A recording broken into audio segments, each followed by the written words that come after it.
स्वयंपाकाला काय बनवावे असा रोजच प्रश्न आपल्याला पडतो. तर आज आपण बनविणार आहोत लौकीपासून अशी रेसिपी. नमस्कार मैत्रिणींनो, अर्चना मसाला स्टोरीजमध्ये आपले स्वागत आहे. प्रथम आपण लौकी अशा प्रकारे किसून घेणार आहोत. लौकी किसून झाली की त्यात अर्धी वाटी गव्हाचे पीठ आपण घालणार आहोत, अर्धी वाटी तांदळाचे पीठ आणि 2 चमचे बेसन घालू.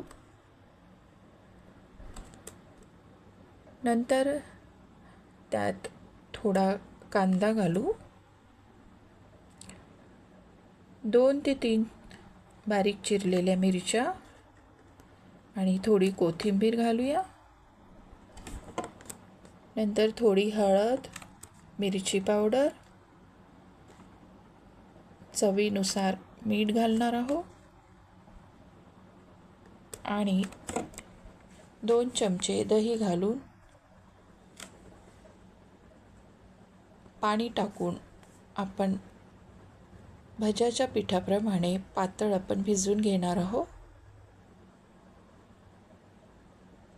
हे धापोडे खायला खूपच चविष्ट लागते आणि बनवायला देखील सोपी आणि झटपट होते.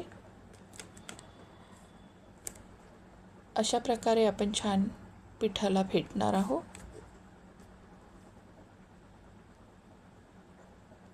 छान असे फेटून झाले की नंतर मीडियम फ्लेमवर तवा गरम करून थोडे तेल घालू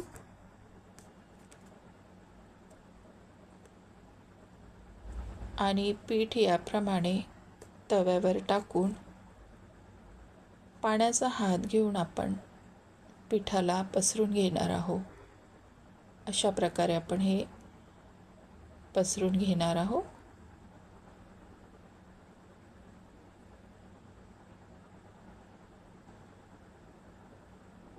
हे बघा, याप्रमाणे आपण पीठ पसरवून घेतलेले आहे.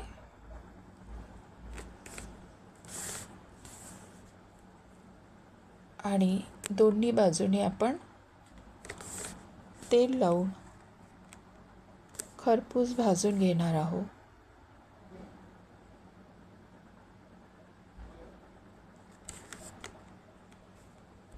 हे लौकीचे धापोडे खूपच छान लागते आणि बनतात देखील झटपट. रेसिपी आवडली तर सबस्क्राईब करा आणि लाईक करायला विसरू नका. धन्यवाद.